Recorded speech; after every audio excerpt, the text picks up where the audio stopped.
profound and wondrous Dharma is rarely encountered even in 100 million kalpas.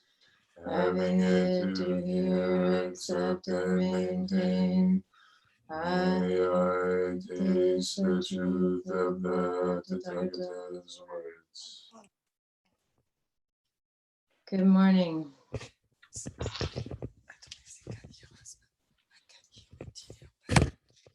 Let's see.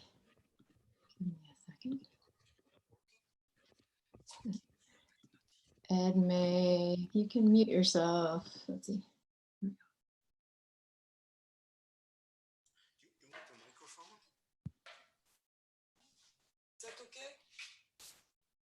No, we can hear you still. Okay. So it would be nice to be able to hear everybody, because it's pretty weird to give a talk with no human feedback. But what we'll do, because it makes feedback, we'll mute everyone for the talk, and then afterwards we'll unmute everybody. There, she's going to unmute. Seems like people who are joining are unmuted, even though they should be muted. Okay, we'll get started. Good morning. Maybe just to begin with a tiny bit of Zoom logistics, if you haven't used it before. So you can have a speaker view, which makes whoever's talking in the big picture. Right now, somehow that's Ramen. And, or you can, there's a little grid somewhere on your screen of 9 squares, and you can hit that, and then you can see everyone at once. So you can choose that on your screen. If there's somebody watching on YouTube that wants to let us know if it's working there in terms of speaker view, I'm not totally sure. I'm not sure why. Why is it random? And for those who haven't used Zoom, this is very common. The first 5 minutes of just settling in. So I wanted to begin today with, because this is such a strange way of coming together, and because it's so visual, I wanted to just give us a few breaths to come into our bodies, and maybe even close our eyes to shut off that visual field, and just see if we can feel into our physical beings and have that as a taproot of our awareness.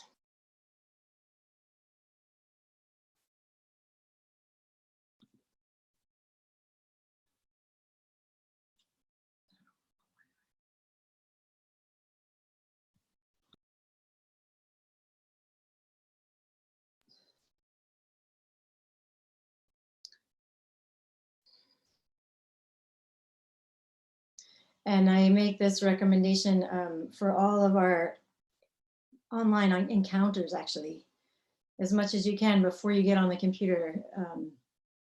Come into your physical body and feel that sensation. And while you're talking to people, return to having a physical body, because I think the visual field can just kind of pull us away from our embodied experience.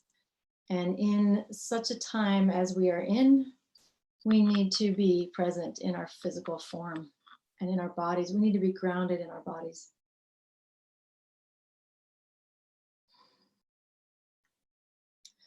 So this is the situation that we are collectively in. There's a tremendous amount of loss. We have, for everybody that's being impacted by this pandemic, we have a loss of our routines, of our sense of our daily life, of a sense of normalcy. I was talking with my almost 17-year-old daughter, and she said, everybody's lost their routines and their sense of control. And this is true for all of us, you know, and on such a huge scale. It's really, there's nothing like it, I think, in human history.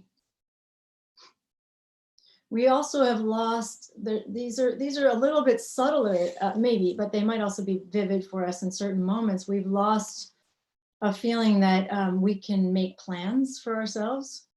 We've lost a feeling that we understand how things work. We've lost a feeling that that things that we imagined in our futures, near and far, are something we can depend on. Everyone has also collectively lost economic stability, and that will impact all of us differently, but that's actually happening to all of us. And that level of uncertainty is it's just a tremendous thing to integrate. And then for many people, if not for everyone, there's the threat of loss of life. There is the actual loss of life. There's loss of loved ones. There's loss of faith in medical capacity. You know, is there something dependable for us if we're ill? If we work in the medical field, there's the loss of faith in what we can offer. So what's happening on a huge scale for us is grief. And I wanted to name that and talk about how grief is related to practice. When grief is supported, and that's a really crucial distinction, because a lot of grief in our world is fairly unsupported. But when we can support a grief process, then grief is a process of healing and of integration. And it's always a process of integrating impermanence. So when we've had a loved one who has died, what's being challenged there is our assumption that that person would have lived longer, or maybe even lived forever. And many of us have experienced that loss, that kind of loss, and the grief that goes with it. And if we're supported in that, we are supported in not just consciously taking in the loss, but taking in the loss on all the levels of our being.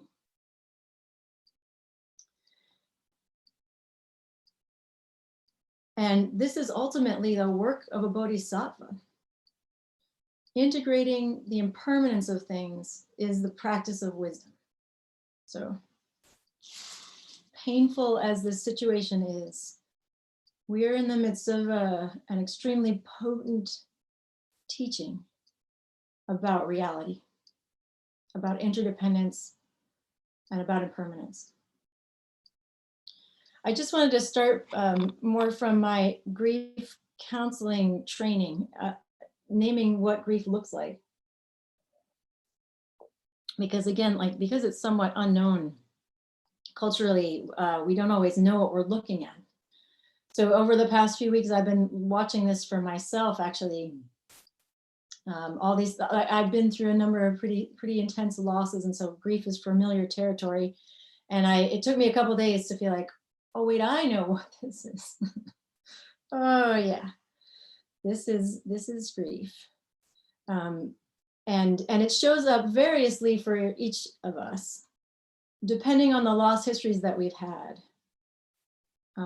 So anytime we lose anything, even if it's subtle, actually, all of our loss history shows up there. And particularly what is going to impact the shape of how we move forward in integrating the loss at hand is how well we have been supported, how much we have healed or not healed, how much those wounds are healed or open. So for each of us, the way grief shows up will be different. But some things that we can expect to be generally happening for ourselves, and also patiently expecting and understanding in other people. The first is exhaustion.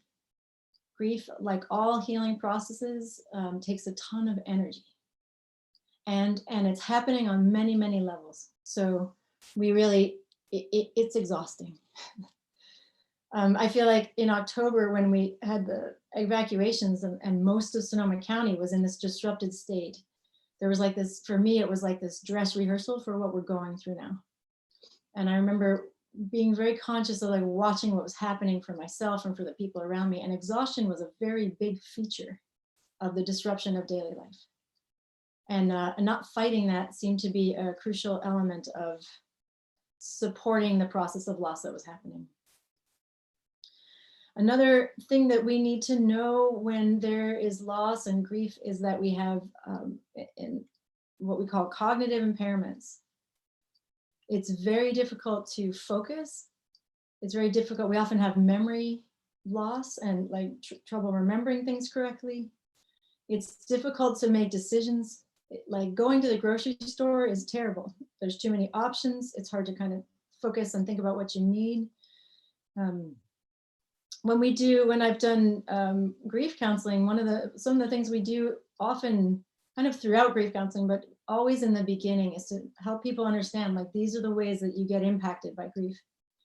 The whole being is trying to work on a process of integrating a massive change. And because of that, there's portions of our being, especially on unconscious and subtle levels, that are always working on trying to integrate this change. And the best metaphor I've ever come up with, and I kind of wish there was something more organic, but I feel like this one really works, is when we're downloading a big program onto our computers and we're trying to go do something else, and all the other functions are now slower because there's this process of taking in and integrating happening. And this is actually what's happening. This is what they've shown is happening with our brains, from the conscious and way down into unconscious levels. Some part of us is always working on integrating the loss. So if anyone's been feeling a little fuzzy, a little disoriented, one of the ways I knew that grief was really activated for me was that I'd wake up in the morning and think, is this really happening? And that's very common for those of us who have lost people that we love. That's a very common experience. You know, it's like the brain is trying to get on board with the situation. And because so much of our being is working on this integration, we might get irritable. We might get short and prickly. And because like as we are even when we're doing physical healing, we're like contracted a little because there's a big effort being made to make sense of something that in our previous landscape didn't make any sense. It wasn't in the field before. Other things we can look out for, like a kind of constant feeling that we're forgetting something. Anxiety and fear, those are very natural responses to our sense of being disrupted. A feeling of wanting to check out and escape. This morning I went for a walk and I thought, my heart just felt for everyone who struggles with addiction, and how difficult this time must be, and how strong the impulse must be to just check out. So we can watch that in ourselves, watch it rising and pay attention to it, and do something nourishing in response to it and not destructive. A lot of emotional swinging and volatility. Because one of the things we kind of naturally do around grief is to compartmentalize. And yet these grief processes will still be working kind of under the surface. We'll be walking along doing something and then suddenly be crying, for example, or suddenly feel angry. One of the features for me and many people parenting is that we're parenting now 24/7. There isn't a time when we're working or doing anything else where we're not also parenting. And I've been really conscious of trying to remain calm and not freak out and keep it together. But while I was working on this talk, I suddenly, for example, found myself crying. And I think it was because I had just carved out time to be alone. And so it was safe for me to feel the immensity of grief that is in our collective human field, that I don't want to worry my son with. So it might just pop up. I also found myself crying in moments where I was, or tearing up when I was thinking about my childhood And it took me a few of those rounds to, I was like, why am I tearing up? I'm choking up saying something random about my early life. And I realized that one of the things I'm grieving is what childhood is like for my children. Because the assumptions I make about what childhood and adolescence is like from my experience is now quite different. Their world is different than mine. And it's, I feel the loss of that. There's a great model of grief that by a man named Warden, who talks about these tasks of grief that I know I've talked about at Stone Creek before. And I thought I'd mention those just as a way, one version of how we can support our this process of grief and of integration. And the 4 tasks of grief, and they're not linear. So you kind of come back around to all of them at some point. But the first is understanding the loss, so a cognitive acceptance of the loss, a cognitive making sense of that something is lost, or many, in this case, for many of us, many things are lost. The second task is to feel the emotions. Don't stuff them. And even maybe make room to feel them. One of the things my mentor would talk about is for people that really are uncomfortable with emotions, she would recommend, like, watch a sad movie and let yourself cry about that, but like allow emotions to move through you, allow the sensation and feeling. The third is to adapt to life without the person who's lost or what is lost. And I feel like one of the things I feel like I'm witnessing over the past couple of weeks is the extraordinary and very quick adaptability of human beings. You know, here we are all on Zoom, for example. We have Zazen on Zoom, Zazoom in the morning. There's all these adaptations that we're just so resilient. We're going to find a way. I'm sure many of us have made routines for ourselves. We've made a sense of normalcy even in the uncertainty that we're working with. So that's this task of adapting. And the fourth is continuing the relationship to who and what is lost. And when it's a person who we're grieving, that has a very particular flavor, and then that's distinct for each person. But when it's kind of a way of looking at our life, one of the things that we're collectively working with is that our expectations about our lives are illusory. You know, these ideas about who we were going to be 2 weeks from now turned out to be dreams that were not going to be fulfilled. I'm actually looking forward, we don't even know what will be. So we have to figure out a way, though, to include the things, those imaginary things that we had hoped for, that we had wished for, not to be like, well, that never happened, and so I'll just move on. We actually have to turn toward and see what was lost. So we have to include that.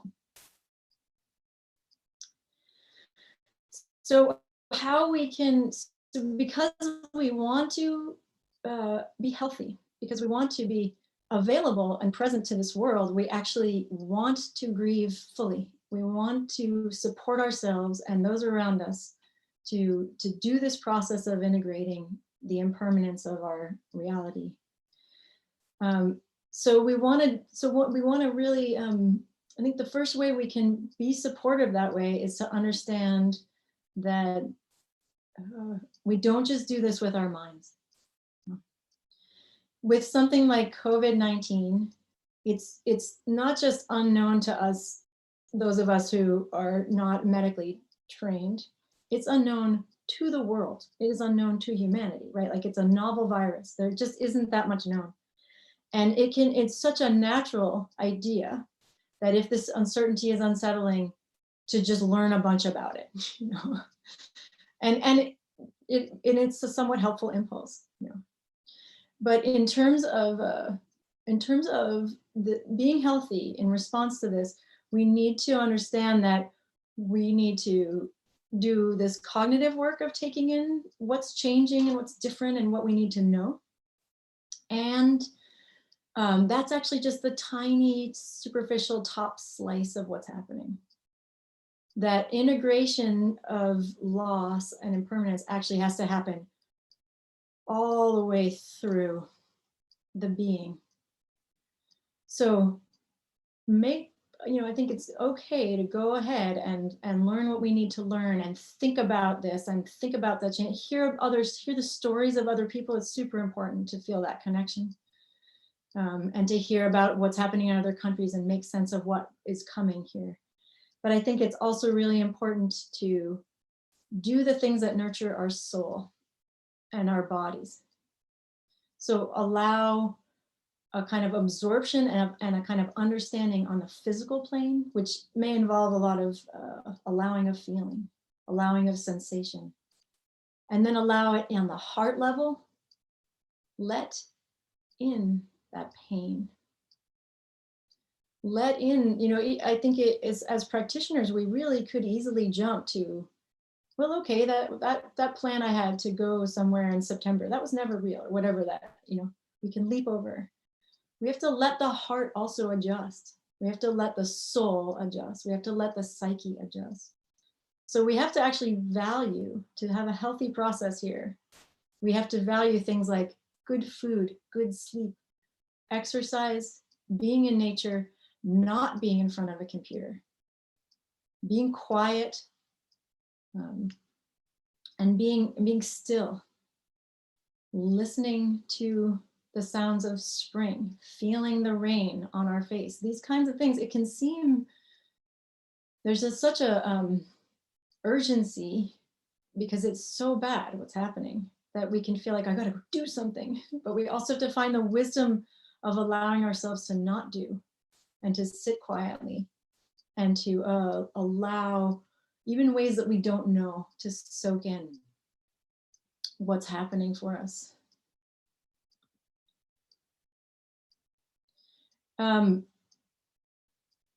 We can also ground ourselves in zazen and in practice and in meditation. We can ground ourselves in the bodhisattva paramitas that we were talking about in Ango. Really find, not just on the cognitive plane, but on the whole being plane, the places for generosity, for ethics, for the right thing to do. Our whole sense of what is right and what we should be doing has just flopped over for most of us, What I should do, what I have to do, what I'm obliged to do has just turned in such a strange way. Let in that deep feeling of like, oh, the moral imperative is changed. The conditions for that have changed. Patience, endlessly being tested, endlessly being asked of us right now. Patience with the uncertainty, patience with the ways our bodies and minds and hearts are responding to this, patience with the other people around us who are equally crackling in the field of disorientation.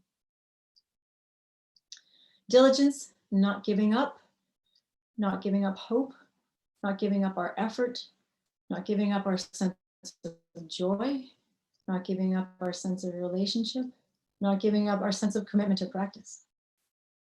Concentration, the jhana paramita, this is so helpful right now. As much as you can, make a practice out of everything. Make a practice out of washing your hands. Say a gatha every time you wash your hands. Offer, as it's like, as I kill any microbes on my hands, may I offer the well-being of this joyful effort to. And there's so many people we can offer it to. There's so many beings suffering right now. There are so many people who are unprotected right now in this situation that we can offer that well-being to. Make a practice out of, I really recommend this, make a practice out of watching the news. Be very selective about doing it. And if you can, it depends on what level of addiction you have to the news, speaking of addictions. But I would say if you can, look at it twice a day, like once in the morning, once in the late afternoon or evening. I don't recommend looking at the news right before bed because good rest is something that we need. I don't think we should shut ourselves off by any means. And for so many of us, our feeling of connection is now coming through what we're finding in the computer. But we really do want to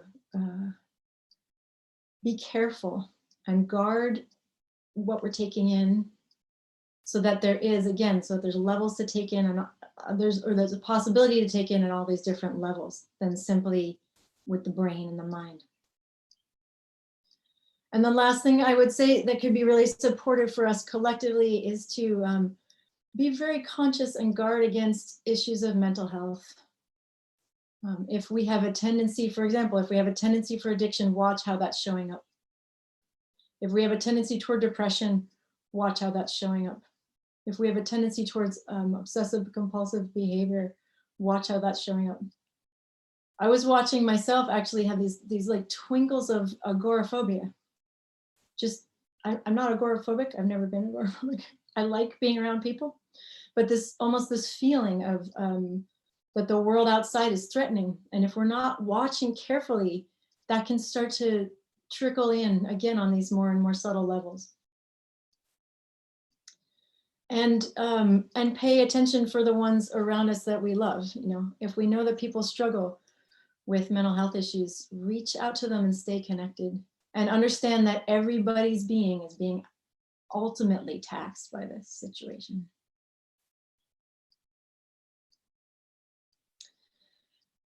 So then I want to just say a little bit about how grief is a practice of wisdom. In the fall, when we did the session at Olima, we talked about, we were looking at the Diamond Sutra, and Thich Nhat Hanh has this beautiful commentary on the Diamond Sutra. And because I know everyone is cognitively challenged right now, don't worry, I'm not going to get super technical. But I want to talk about what Thich Nhat Hanh calls the dialectics of prajna. I mean, essentially what he's talking about is the practice of wisdom, practice of prajna. And it is this, it's the process of the bodhisattva engagement with how we look at things in the world. So step one, we look at things in the world and we see them as separate. And he uses the example of a mountain. So we can look at a mountain and we see the mountain, and we know the word mountain, and we know that that's a mountain. So we know it's a mountain. So it's a very dualistic thing. I impute an idea and that's a mountain. And then but then we take up practice and we investigate deeply, and we get really intimate and we get so close to the mountain that we start to see that the mountain actually isn't one thing. It's a myriad things. It's movement of the earth, and maybe millions of years ago, it was under sea, and it's a forest, and it's a home for many living beings and microbes, and it's trees and it's boulders. And so we start to do this process of integrating our illusion of a mountain being something separate. And I feel like that's what's happening for us collectively right now.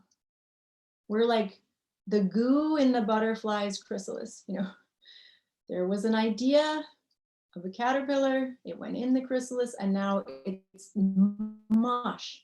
And there's all of its components are in there, but it's just a mess. You know, we can get stuck in that place and not be very helpful. In the world, we can kind of trip out and be like, well, everything is everything, and drift away in that kind of state. But Bodhisattva practice asks us to do the third step of the dialectic of prajna, of the process of prajna, which is to come back into the world, to see the mountain truly. So now we can see the mountain, and we can hold the extent of the myriad things that intimately make up what it is. And that's the process of wisdom. Now we move around in the world knowing that we can call a chair, but we know that actually that chair is made up of myriad things beyond our conception. And if that chair suddenly turns into a pile of wood, that's not terribly upsetting to us because we know that at least wood's one of the components, and that the chair is an impermanent thing. So this is what we're doing together. We, instead of the mountain, in this case, we had our idea about our life. Our life was this way. And now there's this huge disruption that's asking us to look at how that story I had about my life is an illusion. My life is actually conditioned by so many things that it can be suddenly upended, and that's the truth of my life, and that all these different factors now are coming in and making it clear that my life is not a solid and predictable thing. And so then our effort is, and I think that actually that's where the grief is. That's where the process of grief is, like integrating that change, integrating that vastness, integrating that impermanence. And then our effort is to heal so that we come into the world again with a wider view, and a view that includes, so it's not that we're never going to make plans again, you know. I pretty much expect that at some point I'll probably get on a plane again, you know, but I will make plans in my future with an understanding that they may be disrupted by a pandemic at any time, that that's part of the way our world works, and that's how it will be now. And maybe there won't be so much far-flung travel, or maybe there won't be so much travel as a given, for example. But our request of our practice is to do this process, to be in that process of disintegration, so that we can integrate, so that we can take it in, so we can heal, so we can be available to the world in wisdom, in the wisdom of understanding all things are impermanent, all things are conditioned. I think when we hear about something like this, even if we hear Thich Nhat Hanh, you know, saying this is the process, it can be really tempting to think to ourselves, well, I don't want to do that middle thing. I'm going to look at the mountain and then I'm just going to jump over to the mountain. It includes all things. I'm not going to do that thing in the middle, because that, like, who needs it? You know, it sounds painful. We can want to jump over the grief. And I think if we have grieved before, we can especially want to jump over the grief. It's painful to grieve. But we need, I think the most supportive thing we can do in terms of our practice is to understand that the way human beings, the only way human beings ever integrate impermanence is through a process of grief. We can't skip over it. We will not gain that wisdom by just thinking it. And that's why it's so important to support ourselves doing it on all these different levels. We have to think it, we have to know it, we have to feel it, we have to have our heart aligned with it. The cells of our body, the depths of our souls have to be willing to engage with this reality of impermanence. And if we had any doubt about that being a process of wisdom, or that grief, you know, I think we can think, well, like, grief is for those who are attached, and attachment isn't Buddhist, and I'm not doing it.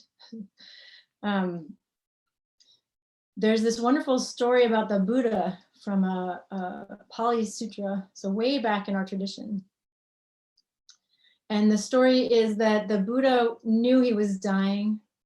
The Buddha, most people agree that the Buddha probably died by food poisoning. He knew his death was coming pretty soon, because he was a pretty attuned being. And he was leaving the city of Varanasi, which was a beloved city for him, a place that was beloved to him, and this beautiful place in his time. And as he was walking away from the city, he got up on a hill where he could see the whole city, and he did what is known in the tradition as the elephant look. And what the Buddha did was turn his whole body back toward Varanasi. His whole being turned back and regarded this beloved place, and felt the pain of having to say goodbye to it. To me, that's just super encouraging. I think we can think, you know, the Buddha is somebody who had really worked through his attachments, but he was still in a human form. He was still grieving the loss of his life and the things that he loved in this world. And in this story, there's this demonstration, or one possible interpretation is, we can understand that he's modeling for us that this, when we are integrating impermanence, we feel the pain of it. We let that in. And I love that the elephant look is characterized by, it's the whole body turned toward it. It wasn't like he just looked with his head, you know. He let his heart and his knees and his feet and his lungs and his liver, all of it turn toward it. And I think we can use that as a guide for how we turn toward the things that we are having to let go of, including our imagined things, including our expectations. Even if we knew they were illusory, there's still pain in letting them go. There's still pain in letting that sense of control go. And even from the dialectic of prajna, that the Diamond Sutra is a teaching for bodhisattvas, but even way back in our tradition, to the Pali Canon, the three characteristics that of conditioned things that are like, that it's liberative, that what we are waking up to, the effort we're making to wake up to, is that all things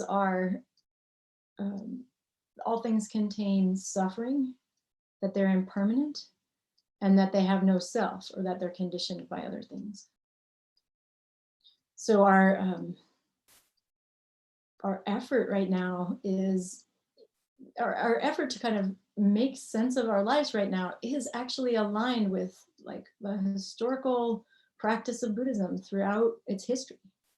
We're making an effort to integrate impermanence.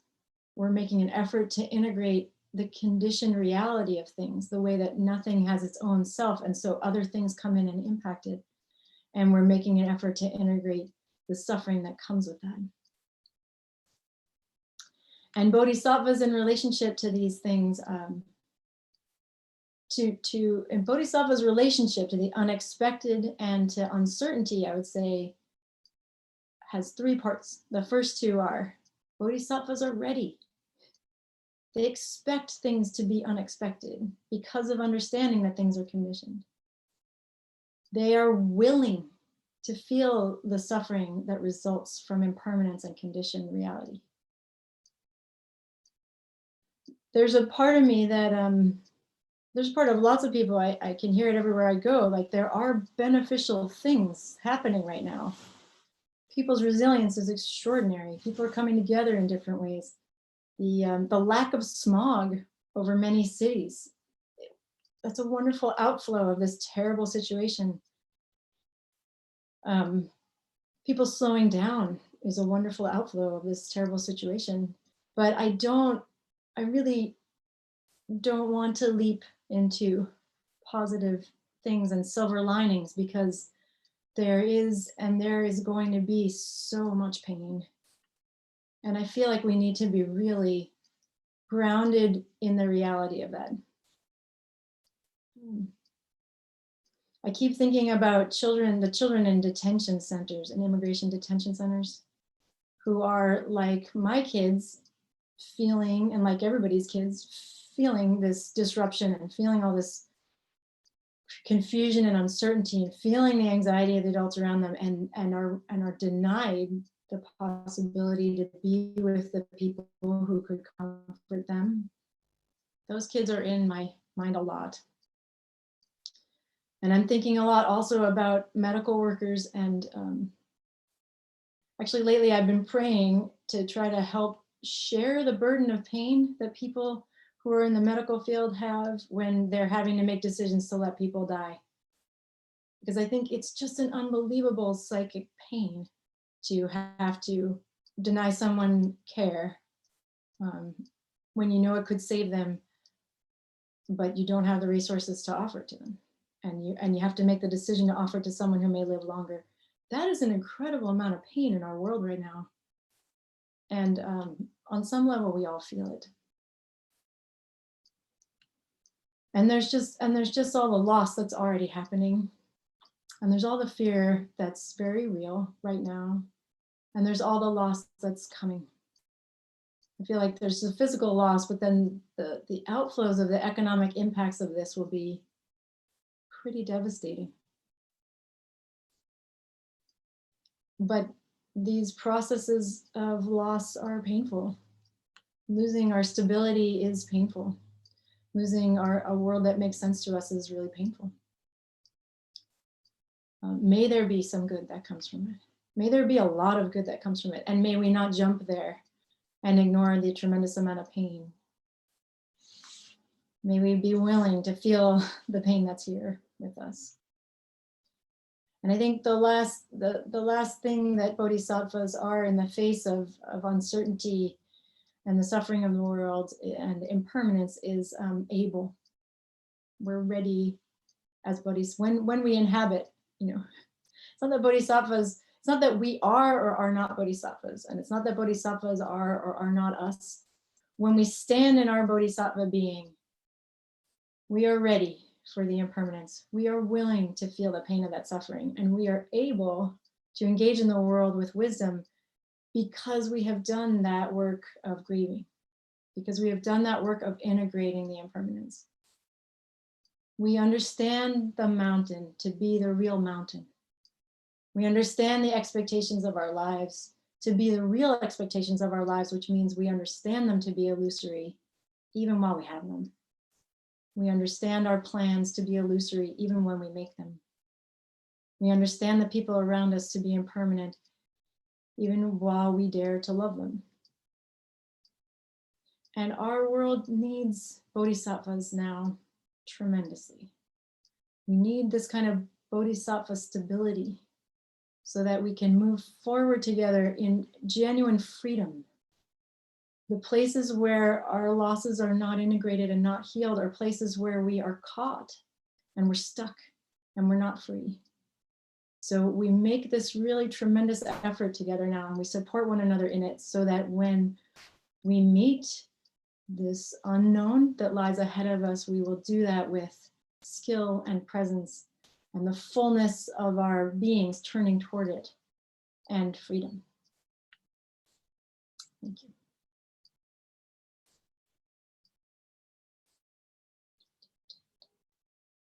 Or should we do this? Okay. Everyone is now unmuted. Hello, Sarah. And let's see. I can't see everyone all at once, unfortunately. Can I? So we're gonna have to wing the Q&A. If you have a question, go ahead.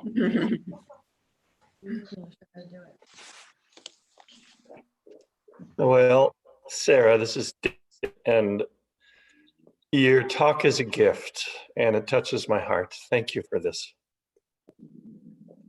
You're welcome. It's so nice that you're in Machu Picchu. People know you can change what's you can put pretty pictures behind you. Thank you very much.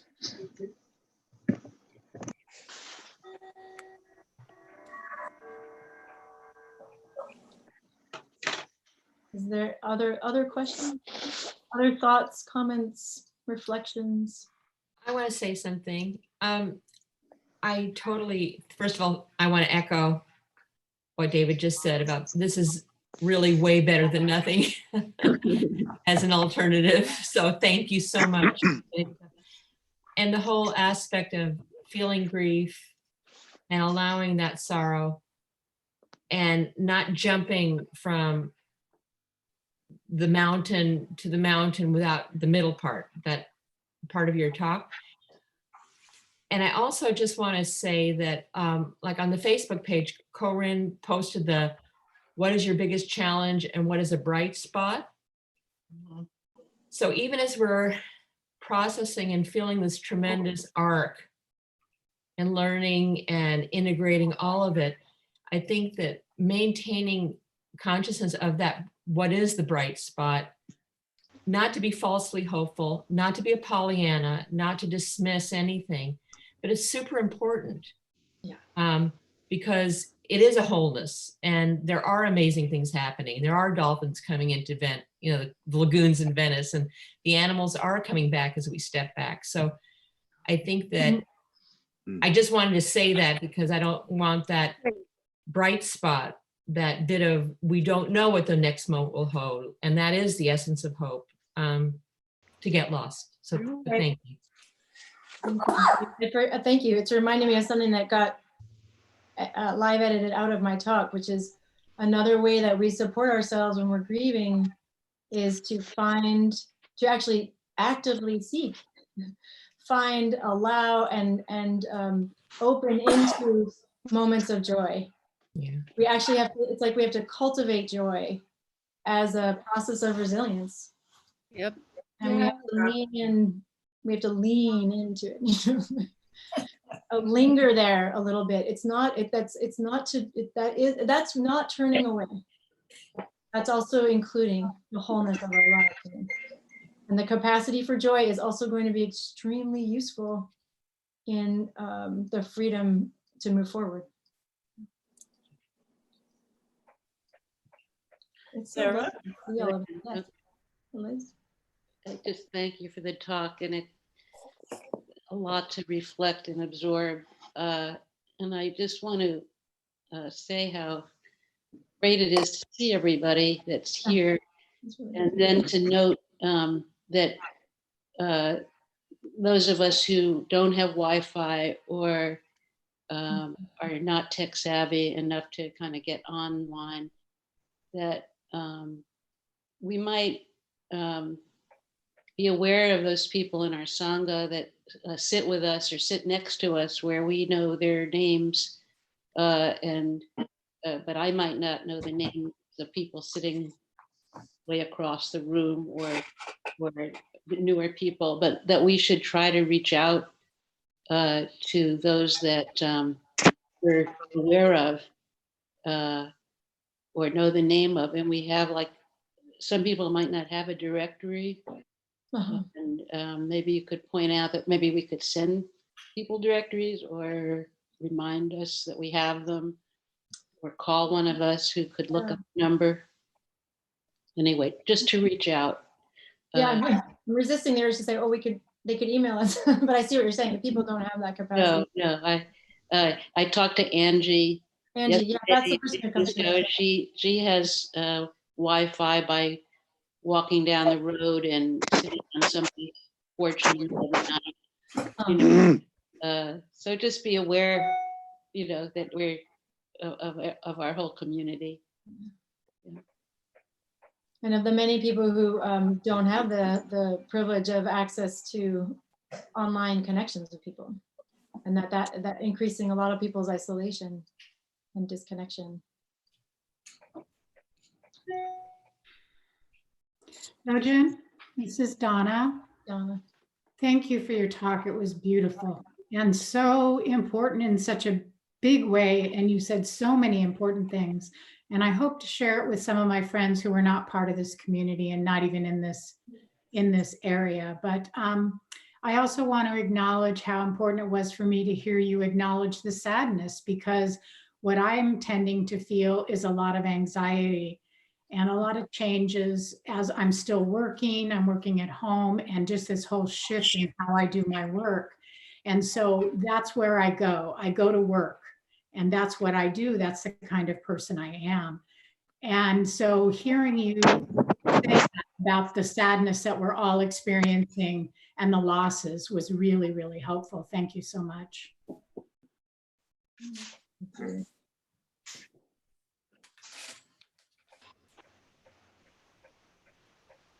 Well, we can.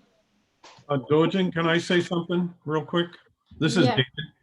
Go ahead, Hi. I would recommend, I've been doing a lot of Zoom meetings in the last couple of weeks, and it might be better if everyone stays muted during the Q&A and then unmutes to speak. Otherwise, what happens is that a lot of funny random noises sometimes come in and out. And if you're on speaker view, the audio is what makes the speaker get big in speaker view. And so in Zoom, and if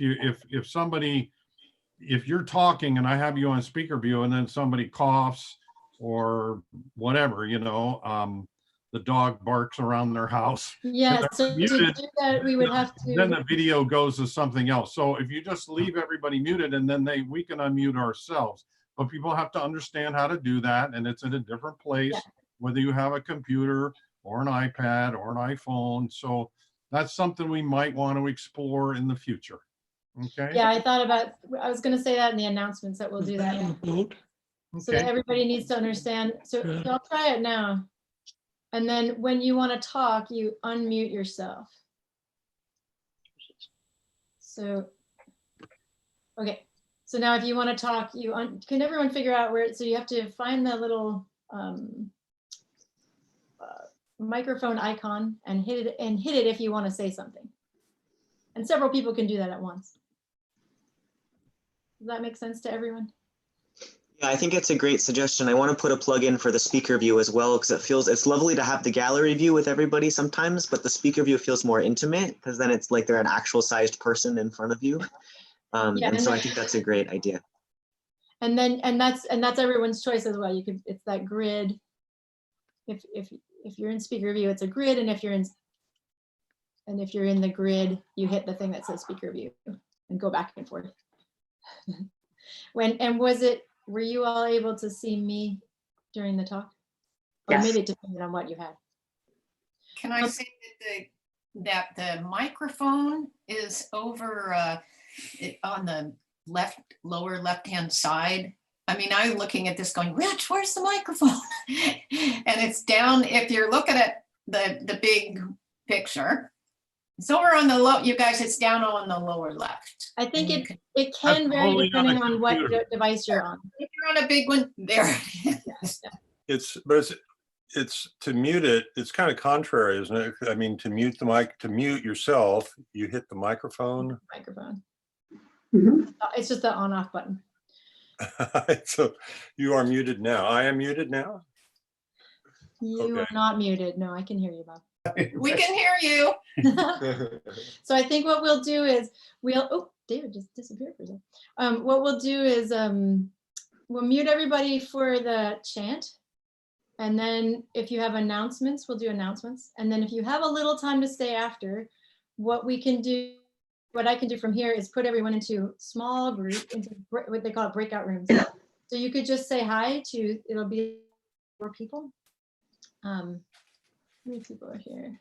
Just 34 people. So we could do 8 groups. And that way you could just have a few minutes to just like, we're trying to simulate the socializing afterward. But what's great about it is you have no choice. Just gonna get thrown in there. So if you have a few minutes, we'll do that. So I'm gonna mute everyone and we'll do the chant from here, but chant along with us if you can.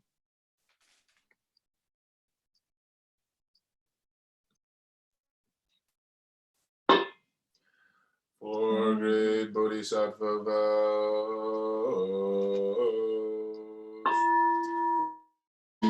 are numberless. I vow to be them. Delusions are inexhaustible. I vow to end them. Dharma gates are infinite. I vow to enter them. The Buddha way is boundless. I vow to realize it.